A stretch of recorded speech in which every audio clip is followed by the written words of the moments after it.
CCN ನ್ಯೂಸ್ಗೆ ಸ್ವಾಗತ. ನಾನು ನಿಮ್ಮ ಲಕ್ಷ್ಮಿ ಗಾದಿ. ಇಂದಿನ ಮುಖ್ಯಾಂಶಗಳು. ಬಸವ ಜಯಂತಿ ನಗರದಲ್ಲಿ ನಡೆದ ವಿಶ್ವಗುರು ಬಸವಣ್ಣನವರ ಭಾವಚಿತ್ರದ ಭವ್ಯ ಮೆರವಣಿಗೆ. ಯುವಕರಲ್ಲಿ ಶ್ರಮ ಸಂಸ್ಕೃತಿ ಅಭಿವೃದ್ಧಿಪಡಿಸಬೇಕಾದ ಅನಿವಾರ್ಯತೆ ಇದೆ. ಈಶ್ವರ್ ಖಂಡ್ರೆ. ಲಿಂಗ ಭೇದವಿಲ್ಲದ ನವ ಸಮಾಜವನ್ನು ಕಟ್ಟಲು ಬಸವಣ್ಣನವರು ಶ್ರಮಿಸಿದ್ದರು. ಈಶ್ವರ್ ಖಂಡ್ರೆ. ಹಾಗೂ ಸಾಮಾಜಿಕ ಕ್ರಾಂತಿ ಸೃಷ್ಟಿಸಿದ ಬಸವಣ್ಣ ಸಚಿವ ಈಶ್ವರ್ ಖಂಡ್ರೆ. ಸಾಂಸ್ಕೃತಿಕ ನಾಯಕರಾದ ವಿಶ್ವಗುರು ಬಸವಣ್ಣನವರ 893ನೇ ಜಯಂತ್ಯೋತ್ಸವ ಪ್ರಯುಕ್ತ ಬಸವ ಜಯಂತಿ ಉತ್ಸವ ಸಮಿತಿಯಿಂದ ಸೋಮವಾರ ಹಮ್ಮಿಕೊಂಡಿರುವ ಬಸವಣ್ಣನವರ ಭಾವಚಿತ್ರ ಹಾಗೂ ವಚನ ಸಾಹಿತ್ಯದ ಭವ್ಯ ಮೆರವಣಿಗೆ ಜಿಲ್ಲಾ ಉಸ್ತುವಾರಿ ಸಚಿವ ಈಶ್ವರ್ ಖಂಡ್ರೆ ನಗಾರಿ ಬಾರಿಸುವ ಮೂಲಕ ಚಾಲನೆ ನೀಡಿದರು. ಮೆರವಣಿಗೆಯು ಬಸವೇಶ್ವರ ವೃತ್ತದಿಂದ ಆರಂಭವಾಗಿ ಚೌಬಾರ, ಗವಾನ್ ಸರ್ಕಲ್, ಶಹಾಗಂಜ್ ಕಮಾನ್, ಅಂಬೇಡ್ಕರ್ ವೃತ್ತ, ಭಗತ್ ಸಿಂಗ್ ವೃತ್ತ, ಮಹಾವೀರ್ ಸರ್ಕಲ್ನಿಂದ ಪುನಃ ಬಸವೇಶ್ವರ ವೃತ್ತಕ್ಕೆ ತೆರಳಿ ಸಮಾವೇಶಗೊಂಡಿತು. 3 ಅಲಂಕೃತ ರಥಗಳಲ್ಲಿ ಬಸವಣ್ಣನವರ ಮೂರ್ತಿ, ಭಾವಚಿತ್ರದ ಮೆರವಣಿಗೆ ಹಾಗೂ ಒಂದು ರಥದಲ್ಲಿ ವಚನ ಸಾಹಿತ್ಯ ಇರಿಸಲಾಗಿತ್ತು. ಛತ್ರ ಚಾಮರಗಳು ಮೆರವಣಿಗೆಯ ಮೆರುಗು ಹೆಚ್ಚಿಸಿದವು. ಮಾತೆಯರು, ಪುರುಷರು ಹಾಗೂ ಬಸವಣ್ಣನವರ ಡಿಜೆ ಸೌಂಡ್ ಹಾಡುಗಳಿಗೆ ಹೆಜ್ಜೆ ಹಾಕಿದರು. ಬಾಜಾ ಭಜಂತ್ರಿಯೊಂದಿಗೆ ಮೆರವಣಿಗೆ ಅದ್ದೂರಿಯಾಗಿ ಜರುಗಿತು. ದಾರಿ ಉದ್ದಕ್ಕೂ ಪಟಾಕಿ ಸಿಡಿಸಿ ಸಂಭ್ರಮಪಟ್ಟರು.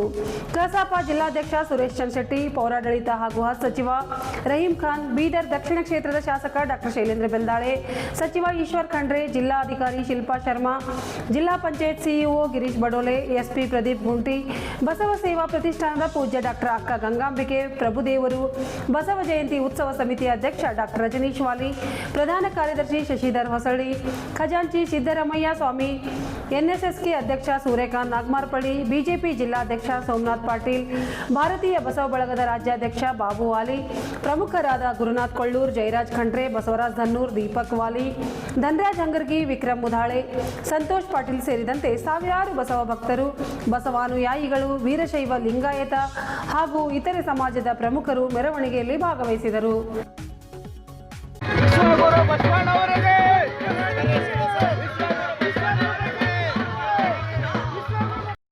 ಜಯ ಇಷ್ಟದಾಯಕ ರಕ್ಷಿಸೋ ಶ್ರೀ ಗುರು ಬಸವ ರಕ್ಷಿಸೋ ಶ್ರೀ ಗುರು ಬಸವ ರಕ್ಷಿಸೋ ಶ್ರೀ ಗುರು ಬಸವ. ಜಯ ಬಸವರಾಜ ವಿಶ್ವ ಗುರು ಬಸವೇಶ್ವರ ಮಹಾತ್ಮ ಕೇ ಜಯ, ಸಕಲ ಶರಣ ಸಂತನ ಕೇ ಜಯ. ಶರಣು ಶರಣಾರ್ಥಿಗಳು.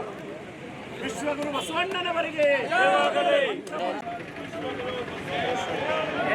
ಒಬ್ಬೊಬ್ಬರಿಗೆ ಗುರು ಬಸವನ ಪುತ್ರರಿಗೆ ಮಾಲಾರ್ಪಣೆಯನ್ನು ಮಾಡಬೇಕಂತ ಹೇಳಿ ಮನವಿಯನ್ನು ಮಾಡ್ಕೊಳ್ತಿದ್ದೀನಿ. ದಯವಿಟ್ಟು ಆಗಮಿಸಿ ಮಾಲಾರ್ಪಣೆಯನ್ನು ಮಾಡಬೇಕು. ಜೊತೆಗೆ ನಮ್ಮ ಬಸವನ ಸಂಘಟನೆಗಳ ಎಲ್ಲ ಅಧ್ಯಕ್ಷರು ದಯವಿಟ್ಟು ಆಗಮಿಸಿ ಅವರು ಕೂಡ ಬಸವನ ಪ್ರತಿಮೆಗೆ ಮಾಲಾರ್ಪಣೆಯನ್ನ ಸಲ್ಲಿಸಬೇಕು.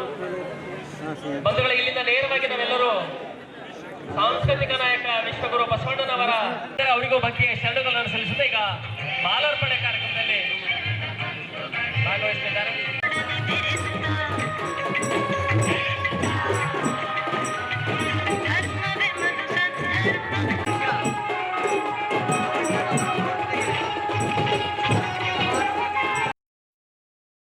ಯುವಜನರು ಇಂದು ಪಾಶ್ಚಾತ್ಯ ಸಂಸ್ಕೃತಿಗೆ ಮಾರು ಹೋಗಿ ಸಾಮಾಜಿಕ ಮಾಧ್ಯಮಗಳಲ್ಲಿ ಹಾಗೂ ದುಶ್ಚಟಗಳಲ್ಲಿ ಹೆಚ್ಚು ಶ್ರಮ ಹಾಕುತ್ತಿದ್ದು, ಇದರಿಂದ ಭಾರತೀಯ ಸಂಸ್ಕೃತಿ ವಿನಾಶದ ಅಂಚಿಗೆ ತಳ್ಳಲ್ಪಡುತ್ತಿದೆ ಎಂದು ಜಿಲ್ಲಾ ಉಸ್ತುವಾರಿ ಸಚಿವ ಈಶ್ವರ್ ಖಂಡ್ರೆ ಕಳವಳ ವ್ಯಕ್ತಪಡಿಸಿದರು.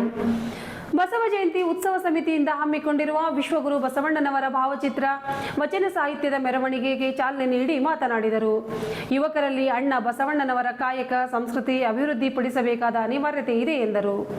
ಇಂದು ಜಗತ್ತಿನಲ್ಲಿ ಯುದ್ಧ, ಕೊಲೆ, ಸುಲಿಗೆ, ಅತ್ಯಾಚಾರ, ಶೋಷಣೆ, ದಬ್ಬಾಳಿಕೆ, ಅಂಧಾಚಾರ, ಭ್ರಷ್ಟಾಚಾರ ತಾಂಡವವಾಡುತ್ತಿದ್ದು, ಇಂತಹ ಸಂದರ್ಭದಲ್ಲಿ ಜಾಗತಿಕ ವಾತಾವರಣ ತಿಳಿಗೊಳಿಸಲು ವಿಶ್ವಗುರು ಬಸವಣ್ಣನವರ ತತ್ವಗಳು ಅನಿವಾರ್ಯವಾಗಿದ್ದು, ಈ ಕಾರ್ಯ ಬಸವಣ್ಣನವರ ಕರ್ಮಭೂಮಿ ಬಸವ ಕಲ್ಯಾಣದಿಂದಲೇ ಆರಂಭವಾಗಿದೆ ಎಂದು ನುಡಿದರು. ಜಗತ್ತಿನ ಬಹುತೇಕ ರಾಷ್ಟ್ರಗಳು ಅನುಭವ ಮಂಟಪದ ಮಾದರಿಯ ಪ್ರಜಾಪ್ರಭುತ್ವ ಕಲ್ಪನೆಯನ್ನು ಅನುಸರಿಸುತ್ತಿವೆ. ಇದನ್ನು ಇನ್ನಷ್ಟು ಪರಿಣಾಮಕಾರಿಯಾಗಿ ಪ್ರಚಾರ ಮಾಡಬೇಕು ಎಂದು ತಿಳಿಸಿದರು. ಬಸವ ಕಲ್ಯಾಣದಲ್ಲಿ ನೂತನ ಅನುಭವ ಮಂಟಪದ ಕಾಮಗಾರಿ ವೇಗದಿಂದ ನಡೆಯುತ್ತಿದ್ದು, ಮುಂದಿನ ವರ್ಷ ಕಾಮಗಾರಿ ಪೂರ್ಣಗೊಂಡು ಉದ್ಘಾಟನೆಗೊಳ್ಳಲಿದೆ. ಒಟ್ಟಿನಲ್ಲಿ ಬಸವಣ್ಣನವರ ಆಚಾರ ವಿಚಾರಗಳು ಯುವಜನರ ಮನಮುಟ್ಟುವಂತಾಗಬೇಕಿದೆ ಎಂದರು. ತಡೋಳ, ಮೆಹಕರ್ ಹಾಗೂ ಡೊಣಗಾಪುರ ಶ್ರೀಮಠಗಳ ಪೂಜ್ಯ ರಾಚೇಟೇಶ್ವರ ಶಿವಾಚಾರ್ಯರು ಮಾತನಾಡಿ, ಜಗಜ್ಯೋತಿ ಬಸವಣ್ಣನವರು ಜೀವನ ಸಂಸ್ಕೃತಿ ಹಾಗೂ ಕಾಯಕ ಮತ್ತು ದಾಸೋಹದ ಸಂಸ್ಕೃತಿ ಪ್ರತಿಪಾದಿಸಿದರು. 1,96,000 ಜಂಗಮರಿಗೆ ನಿತ್ಯ ದಾಸೋಹಗೈದು ದಾನ ಧರ್ಮದ ದಾರಿ ತೋರಿದರು. ಅಪ್ಪ ಬಸವಣ್ಣನವರು ಇಷ್ಟಲಿಂಗ ಸಂಸ್ಕೃತಿಯನ್ನು ಜಗತ್ತಿಗೆ ಪರಿಚಯಿಸಿದರು. ಪರಿಣಾಮ ಇಂದು ಜಾಗತಿಕ ವಾತಾವರಣ ಲಿಂಗಮಯವಾಗಲು ಸಾಧ್ಯವಾಗುತ್ತಿದೆ. ಮುಂದಿನ ವರ್ಷ ಅನುಭವ ಮಂಟಪ ಉದ್ಘಾಟನೆ ಸಂದರ್ಭದಲ್ಲಿ ಕನಿಷ್ಠ 21,000 ಶರಣ ಶರಣೆಯರು ಸಾಮೂಹಿಕ ಇಷ್ಟಲಿಂಗ ಪೂಜೆ ಮಾಡುವ ಮೂಲಕ ಹೊಸ ಇತಿಹಾಸ ನಿರ್ಮಿಸಬೇಕಿದೆ ಎಂದರು.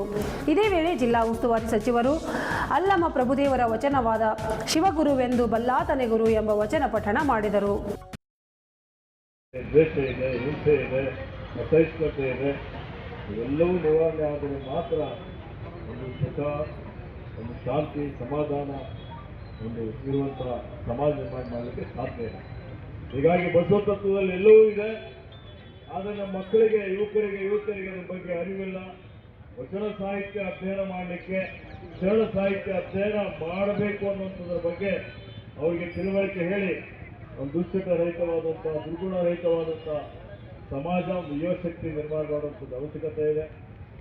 ಆ ನಿಟ್ಟಿನಲ್ಲಿ ನಮ್ಮ ಸರ್ಕಾರ ವಿಶೇಷವಾಗಿ ಮಾನ್ಯ ಸಿದ್ದರಾಮಯ್ಯಜಿಯವರು ಬಸವಣ್ಣನವರನ್ನು ಬಸವ ಭಕ್ತರೊಂದು ಬೇಡಿಕೆಗೆ ಅನುಗುಣವಾಗಿ ವಿಶ್ವಗುರು ಬಸವಣ್ಣನವರನ್ನು ಈ ರಾಜ್ಯದ ಸಾಂಸ್ಕೃತಿಕ ನಾಯಕ ಅಂತ ಹೇಳಿ ಘೋಷಣೆ ಮಾಡಿದ್ದಾರೆ. ಅದೇ ರೀತಿಯಲ್ಲಿ ನಮ್ಮೆಲ್ಲರ ಕನಸಿತ್ತು, ನಮ್ಮ ಗುರುಗಳಾದಂತಹ ಲಿಂಗಕ್ಕೆ ಚನ್ನಬಸವಪಟ್ಟದೇವರು, ನಮ್ಮ ತಂದೆಯವರಾದಂತಹ ಪೂಜ್ಯ ಲಿಂಗಕ್ಕೆ ಇಲ್ಲಿಯ ಜಿಲ್ಲಾ ಡಾಕ್ಟರ್ ಚನ್ನಬಸವ ಪಟ್ಟದೇವರ ರಂಗಮಂದಿರದಲ್ಲಿ ಸೋಮವಾರ ಜಿಲ್ಲಾಡಳಿತ, ಜಿಲ್ಲಾ ಪಂಚಾಯತ್, ಮಹಾನಗರ ಪಾಲಿಕೆ ಹಾಗೂ ಕನ್ನಡ ಮತ್ತು ಸಂಸ್ಕೃತಿ ಇಲಾಖೆ ಬೀದರ್ ಇವರ ಸಂಯುಕ್ತಾಶ್ರಯದಲ್ಲಿ ಹಮ್ಮಿಕೊಂಡಿರುವ ಸಾಂಸ್ಕೃತಿಕ ನಾಯಕ ವಿಶ್ವಗುರು ಬಸವಣ್ಣನವರ ಜಯಂತ್ಯೋತ್ಸವ ಕಾರ್ಯಕ್ರಮ ಜಿಲ್ಲಾ ಉಸ್ತುವಾರಿ ಸಚಿವ ಈಶ್ವರ್ ಖಂಡ್ರೆ ಉದ್ಘಾಟಿಸಿದರು. ನಂತರ ಅವರು ಮಾತನಾಡಿ 12ನೇ ಶತಮಾನದಲ್ಲಿ ಬಸವಣ್ಣನವರು ನಡೆಸಿದ ಕಲ್ಯಾಣ ಕ್ರಾಂತಿ ಇಂದಿನ ಆಧುನಿಕ ಸಮಾಜಕ್ಕೂ ಅತ್ಯಂತ ಪ್ರಸ್ತುತವಾಗಿದೆ ಎಂದು ತಿಳಿಸಿದರು. ಯಾರೂ ಮೇಲಲ್ಲ, ಯಾರೂ ಕೀಳಲ್ಲ ಎಂಬ ತತ್ವದಡಿ ಜಾತಿ ರಹಿತ, ಲಿಂಗಭೇದವಿಲ್ಲದ ನವ ಸಮಾಜವನ್ನು ಕಟ್ಟಲು ಬಸವಣ್ಣನವರು ಶ್ರಮಿಸಿದ್ದರು. ಮೌಢ್ಯತೆ, ಕಂದಾಚಾರ ಮತ್ತು ಅಸ್ಪೃಶ್ಯತೆ ವಿರುದ್ಧ ಅವರು ಅಂದೇ ಸಮರ ಸಾರಿದ್ದರು. ಸಂದರ್ಭದಲ್ಲಿ ಬಸವಣ್ಣನವರ ಇವನಾರವ ಎನ್ನದೆ ಇವನಮ್ಮವ ಎನ್ನುವ ಸಹೋದರತ್ವದ ಸಂದೇಶ ಸಾರುವ ಅವಶ್ಯಕತೆ ಇದೆ. ಆಸ್ತಿ, ಹಣ, ಸ್ವಾರ್ಥಕ್ಕಾಗಿ ಸಂಬಂಧಗಳನ್ನು ಕೊಲೆ ಮಾಡುತ್ತಿರುವ ಈ ಕಾಲದಲ್ಲಿ ನೈತಿಕ ಶಿಕ್ಷಣ ಮತ್ತು ಬಸವಣ್ಣನವರ ಮಾನವೀಯ ಮೌಲ್ಯಗಳನ್ನು ಅಳವಡಿಸಿಕೊಳ್ಳುವುದೊಂದೇ ಸಮಾಜದ ಸಕಲ ಸಮಸ್ಯೆಗಳಿಗೆ ಮದ್ದಾಗಿದೆ. ಸರ್ವೇ ಜನಃ ಸುಖಿನೋ ಭವಂತು ಎಂಬ ಆಶಯದೊಂದಿಗೆ ಎಲ್ಲರೂ ಬದುಕೋಣ ಎಂದರು. ನಮ್ಮ ಸರ್ಕಾರ ಅನುಭವ ಮಂಟಪ ನಿರ್ಮಾಣಕ್ಕೆ ನಮ್ಮ ಸರ್ಕಾರ ಬದ್ಧವಾಗಿದೆ. ಈಗಾಗಲೇ 280 ಕೋಟಿ ಬಿಡುಗಡೆ ಮಾಡಿದೆ. ಇನ್ನು 250 ಕೋಟಿ ಬೇಕಾಗುವ ಸಾಧ್ಯತೆ ಇದೆ. ಅವುಗಳನ್ನು ಅಂದುಕೊಂಡಂತೆ ನಡೆದರೆ ಮುಂದಿನ ಬಸವ ಜಯಂತಿ ಒಳಗಾಗಿ ಲೋಕಾರ್ಪಣೆಗೊಳಿಸಲಾಗುವುದು. ನಾನು ಮುತುವರ್ಜಿ ವಹಿಸಿ ಬೆಂಗಳೂರಿನಲ್ಲಿ 153 ಎಕರೆ ನಿರ್ಮಾಣವಾಗುತ್ತಿರುವ ಸಸ್ಯ ಉದ್ಯಾನವನಕ್ಕೆ ಬಸವೇಶ್ವರರ ಹೆಸರಿಟ್ಟಿದ್ದೇನೆ ಎಂದರು. ಪೌರಾಡಳಿತ ಹಾಗೂ ಸಚಿವ ರಹೀಂ ಖಾನ್ ಮಾತನಾಡಿ, ಬಸವಣ್ಣನವರ ಸಂದೇಶ ಮತ್ತು ವಚನ ಸಿದ್ಧಾಂತಗಳು ಕೇವಲ ಮಾತಿಗೆ ಸೀಮಿತವಾಗದೆ ನಮ್ಮ ದೈನಂದಿನ ಬದುಕಿನ ಭಾಗವಾಗಬೇಕು. ಬೀದರ್ ಜಿಲ್ಲೆಯಲ್ಲಿ ನೆಲೆಸಿರುವ ಅಸಮಾನತೆಯನ್ನು ಹೋಗಲಾಡಿಸಲು ಬಸವ ತತ್ವವೇ ಮದ್ದಾಗಿದೆ. ಜಗತ್ತಿನ ಮೊಟ್ಟ ಮೊದಲ ಬಾರಿಗೆ ಮಹಿಳೆಯರಿಗೆ ಸಮಾನ ಗೌರವ ಮತ್ತು ಹಕ್ಕನ್ನು ನೀಡಿದ ಕೀರ್ತಿ ಬಸವಣ್ಣನವರಿಗೆ ಸಲ್ಲುತ್ತದೆ. ಆದರೆ ಇಂದಿನ ದಿನಗಳಲ್ಲಿ ಮಹಿಳೆಯರ ಮೇಲಾಗುತ್ತಿರುವ ದೌರ್ಜನ್ಯ ಮತ್ತು ಅತ್ಯಾಚಾರಗಳನ್ನು ಗಮನಿಸಿದರೆ ನಾವು ಬಸವ ತತ್ವದಿಂದ ದೂರ ಸರಿಯುತ್ತಿದ್ದೇವೆಯೇ ಎಂಬ ಪ್ರಶ್ನೆ ಕಾಡುತ್ತಿದೆ. ಯುವಜನ ಮತ್ತು ಸಾಮಾಜಿಕ ಮಾಧ್ಯಮಗಳ ಪ್ರಭಾವ ಇಂದಿನ ಯುವ ಪೀಳಿಗೆಯು ವಿದ್ಯಾಭ್ಯಾಸದಲ್ಲಿ ಮುಂಚೂಣಿಯಲ್ಲಿದ್ದರೂ ದಾರಿ ತಪ್ಪುತ್ತಿರುವುದು ಕಳವಳಕಾರಿ ಸಂಗತಿಯಾಗಿದೆ. ಜಾಗತಿಕ ಯುದ್ಧ ಮತ್ತು ಶಾಂತಿಯ ಅಗತ್ಯ. ಇಸ್ರೇಲ್, ಇರಾನ್, ರಷ್ಯಾ, ಯುಕ್ರೇನ್ ಯುದ್ಧಗಳು ಜಗತ್ತಿನಾದ್ಯಂತ ಅಶಾಂತಿಯನ್ನುಂಟು ಮಾಡುತ್ತಿವೆ. ನಮ್ಮ ದೇಶದ ಮಣಿಪುರದಲ್ಲಿ ನಡೆಯುತ್ತಿರುವ ಜನಾಂಗೀಯ ಸಂಘರ್ಷಗಳು ಮನುಕುಲಕ್ಕೆ ಕಪ್ಪು ಚುಕ್ಕೆಯಾಗಿವೆ. ಇಂತಹ ಜನರು ಬಸವಣ್ಣನವರ ತತ್ವಾದರ್ಶಗಳನ್ನು 100% ಪಾಲಿಸಿದಾಗ ಮಾತ್ರ ವಿಶ್ವಗುರು ಬಸವಣ್ಣನವರ ಆಶಯಗಳು ಜಗತ್ತಿಗೆ ತಲುಪಲು ಸಾಧ್ಯ ಎಂದು ಪೌರಾಡಳಿತ ಹಾಗೂ ಸಚಿವ ರಹೀಂ ಖಾನ್ ಅವರು ತಿಳಿಸಿದರು. ಬೀದರ್ ದಕ್ಷಿಣ ಕ್ಷೇತ್ರದ ಶಾಸಕ ಶೈಲೇಂದ್ರ ಬೆಲ್ದಾಳೆ ಮಾತನಾಡಿ, ಜಗತ್ತಿನ ವಿವಿಧ ರಾಷ್ಟ್ರಗಳ ನಡುವೆ ನಡೆಯುತ್ತಿರುವ ಯುದ್ಧಗಳು ಮತ್ತು ದೇಶದ ಒಳಗಿನ ಜನಾಂಗೀಯ ಸಂಘರ್ಷಗಳನ್ನು ಮನುಕುಲವನ್ನು ಅತಂತ್ರಗೊಳಿಸಿವೆ. ಇಂತಹ ಸಂದರ್ಭದಲ್ಲಿ ಬಸವಣ್ಣನವರ ದಯೆ ಧರ್ಮದ ಮೂಲವಯ್ಯ ಎನ್ನುವ ಮೌಲ್ಯಗಳು ಜಗತ್ತಿಗೆ ಶಾಂತಿಯ ದಾರಿದೀಪವಾಗಿವೆ. ಅತಿಥಿ ಉಪನ್ಯಾಸ ನೀಡಿ ಮಾತನಾಡಿದ ಶ್ರೀ ಚರಮೂರ್ತಿ ಚರಂತೇಶ್ವರ ವಿರಕ್ತ ಮಠ ಬಸವ ಬೆಳವಿಯ ಶ್ರೀ ಚರಣ ಬಸವ ಮಹಾಸ್ವಾಮಿ, ಬಸವ ಜಯಂತಿ ಆಚರಣೆಯು ಶರಣ ಸಂಸ್ಕೃತಿಯ ಇತಿಹಾಸದಲ್ಲಿ ಒಂದು ಮಹತ್ವದ ಮೈಲಿಗಲ್ಲಾಗಿದೆ. 1913ರಲ್ಲಿ ದಾವಣಗೆರೆಯ ವಿರಕ್ತ ಮಠದಲ್ಲಿ ಪೂಜ್ಯ ಮೃತ್ಯುಂಜಯ ಮಹಾಸ್ವಾಮಿಗಳು ಮತ್ತು ಕರ್ನಾಟಕದ ಗಾಂಧಿ ಹರ್ಡೇಕರ್ ಮಂಜಪ್ಪನ ನೇತೃತ್ವದಲ್ಲಿ ಈ ಆಚರಣೆಗೆ ಚಾಲನೆ ನೀಡಲಾಯಿತು. ಅಂದಿನ ಕಾಲದಲ್ಲಿ ಬಸವಣ್ಣನವರ ತತ್ವಗಳು ಮತ್ತು ವಚನ ಸಾಹಿತ್ಯವು ಕೇವಲ ಮಠಗಳ ಗದ್ದಿಗೆಗಳಿಗೆ ಹಾಗೂ ಪಂಡಿತರ ಓದಿಗೆ ಸೀಮಿತವಾಗಿದ್ದವು. ಜನಸಾಮಾನ್ಯರಿಗೆ ವೈಚಾರಿಕತೆಯ ಕ್ರಾಂತಿಯ ಅರಿವು ಹೆಚ್ಚಾಗಿ ಇರಲಿಲ್ಲ. ಮುಂಬೈನಲ್ಲಿ ಇಂತಹ ಮಹಾತ್ಮರ ಜಯಂತಿ ಆಚರಣೆಗಳಿಂದ ಪ್ರೇರಿತರಾದ ಹರ್ಡೇಕರ್ ಮಂಜಪ್ಪನವರು ಬಸವಣ್ಣನವರ ವಿಚಾರಗಳನ್ನು ಜನಮಾನಸಕ್ಕೆ ತಲುಪಿಸಲು ನಿರ್ಧರಿಸಿದರು. ಐತಿಹಾಸಿಕ ದಾಖಲೆಗಳ ಆಧಾರದ ಮೇಲೆ ಅಕ್ಷಯ ತೃತೀಯ ದಿನದಂದೇ ಬಸವಣ್ಣನವರು ಜನಿಸಿದರೆಂದು ನಿಶ್ಚಯಿಸಿ ಅಂದಿನಿಂದ ಹಳ್ಳಿಗಳಲ್ಲಿ ಪ್ರವಚನ ಹಾಗೂ ಸಮಾರಂಭಗಳ ಮೂಲಕ ಶರಣರ ಸಮಾನತೆಯ ಸಂದೇಶವನ್ನು ಪಸರಿಸಲಾಯಿತು. ಈ ಪ್ರಯತ್ನದ ಫಲವಾಗಿ ಇಂದು ಬಸವ ಜಯಂತಿಯು ಸಾಮಾಜಿಕ ಬದಲಾವಣೆಯ ಮತ್ತು ವೈಚಾರಿಕತೆಯ ಸಂಕೇತವಾಗಿ ಜಗತ್ತಿನಾದ್ಯಂತ ಆಚರಿಸಲ್ಪಡುತ್ತಿದೆ ಎಂದರು. ಈ ಸಂದರ್ಭದಲ್ಲಿ ತಹಸೀಲ್ದಾರ್ ರವೀಂದ್ರ ದಾಮ, ಕನ್ನಡ ಮತ್ತು ಸಂಸ್ಕೃತಿ ಇಲಾಖೆಯ ಸಹಾಯಕ ನಿರ್ದೇಶಕ ಸಿದ್ದರಾಮ್ ಸಿಂಧೆ, ತಹಸೀಲ್ದಾರ್ ಗ್ರೇಡ್ 2 ಜಿಯಾವುದ್ದೀನ್, ಬಸವ ಜಯಂತಿ ಉತ್ಸವ ಸಮಿತಿ ಅಧ್ಯಕ್ಷ ರಜನೀಶ್ ವಾಲಿ, ಪ್ರಧಾನ ಕಾರ್ಯದರ್ಶಿ ಶಶಿಧರ್ ಹಸಳಿ, ಮಹಿಳಾ ಘಟಕದ ಅಧ್ಯಕ್ಷೆ ದೇವಿಕಾ ಅಶೋಕ್ ನಾಗುರೆ, ಸಮಾಜದ ಹಿರಿಯರಾದ ಶಿವಶರಣಪ್ಪ ವಾಲಿ, ಪ್ರಮುಖರಾದ ಶ್ರೀಕಾಂತ್ ಸ್ವಾಮಿ, ಶಾಮಣ್ಣ ಬಾವ್ಗಿ, ಸುರೇಶ್ ಚಂದ್ರಶೆಟ್ಟಿ ಸೇರಿದಂತೆ ಸಮಾಜದ ಮುಖಂಡರು ಉಪಸ್ಥಿತರಿದ್ದರು.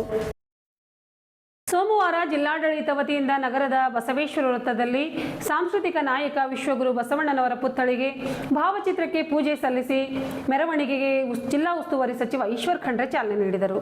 ಇದೇ ವೇಳೆ ಅವರು ಮಾತನಾಡಿ, ಬಸವಣ್ಣನವರು ವಿಶ್ವದಲ್ಲಿ ಸಮಾನತೆ, ಸ್ವಾತಂತ್ರ್ಯ, ಮೌಢ್ಯತೆ, ಅನ್ಯಾಯ, ವರ್ಗಭೇದ, ವರ್ಣಭೇದ, ಲಿಂಗಭೇದ ಇತ್ತು.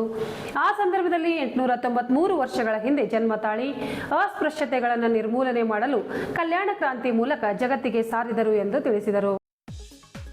ನವ ಸಮಾಜ ನಿರ್ಮಾಣ ಮಾಡಲು ಕಾಯಕ, ದಾಸೋಹ, ಸಹಬಾಳ್ವೆ, ಸರಳತೆ ಮೇಲೆ ಅವರ ಗುರಿಯಾಗಿತ್ತು.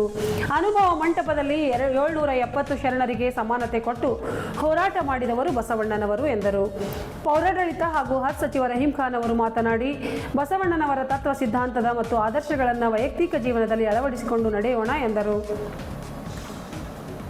ಈ ಕಾರ್ಯಕ್ರಮದಲ್ಲಿ ಮಾಜಿ ಸಚಿವ ಬಂಡೆಪ್ಪ ಕಾಶಂಪೂರ್, ನಗರಾಭಿವೃದ್ಧಿ ಪ್ರಾಧಿಕಾರದ ಅಧ್ಯಕ್ಷ ಬಸವರಾಜ ಜಾಬಶೆಟ್ಟಿ, ಜಿಲ್ಲಾಧಿಕಾರಿಗಳಾದ ಶಿಲ್ಪಾ ಶರ್ಮಾ, ಜಿಲ್ಲಾ ಪಂಚಾಯತ್ ಕಾರ್ಯನಿರ್ವಾಹಕ ಅಧಿಕಾರಿ ಡಾಕ್ಟರ್ ಗಿರೀಶ್ ಬಡೋಲೆ, ಮಹಾನಗರ ಪಾಲಿಕೆಯ ಆಯುಕ್ತರಾದ ಮುಕುಲ್ ಜೈನ್, ಜಿಲ್ಲಾ ಪೊಲೀಸ್ ವರಿಷ್ಠಾಧಿಕಾರಿ ಪ್ರದೀಪ್ ಗುಂಟಿ, ಬಸವ ಉತ್ಸವ ಸಮಿತಿ ಅಧ್ಯಕ್ಷರಾದ ಡಾಕ್ಟರ್ ರಜನೀಶ್ ವಾಲಿ, ಕಾರ್ಯದರ್ಶಿಗಳಾದ ಶಶಿಧರ್ ಹಸಳಿ, ಮುಖಂಡರಾದ ಬಾಬು ವಾಲಿ, ಸೂರ್ಯಕಾಂತ್ ನಾಗಮಾರ್ಪಳ್ಳಿ, ರಮೇಶ್ ಪಾಟೀಲ್ ಸೋಲ್ಪುರ್, ಶಿವಶರಣಪ್ಪ ವಾಲಿ, ಬಸವರಾಜ್ ನನ್ನೂರ್, ಸಿದ್ದರಾಮಯ್ಯ ಸ್ವಾಮಿ, ರಾಜ್ಕುಮಾರ್ ಕಂದಗುಳೆ, ರಾಜ್ಕುಮಾರ್ ಅಲ್ಬರ್ಗೆ, ಚಂದ್ರಶೇಖರ್ ಪಾಟೀಲ್ ಗಾದ್ಗಿ, ಗುರುನಾಥ್ ಕೊಳ್ಳೂರ್, ಬಾಬುರಾವ್ ಮಲ್ಕಾಪುರೆ, ಸುರೇಶ್ ಚಂದ್ರಶೆಟ್ಟಿ, ಶಾಮಣ್ಣ ಬಾವ್ಗಿ, ಫರ್ನಾಂಡಿಸ್ ಹಿಪ್ಪಾಳಗಾಂವ್, ವಿಜಯ್ ಕುಮಾರ್ ಸೋನಾರೆ, ಜಾನ್ಸನ್ ಘೋಡೆ, ಹನುಮಂತ್ ಮಲ್ಕಾಪುರೆ ಸೇರಿದಂತೆ ಸಂಘ ಸಂಸ್ಥೆಯ ಪದಾಧಿಕಾರಿಗಳು, ಅನುಯಾಯಿಗಳು, ಇನ್ನಿತರ ಮುಖಂಡರು ಉಪಸ್ಥಿತರಿದ್ದರು.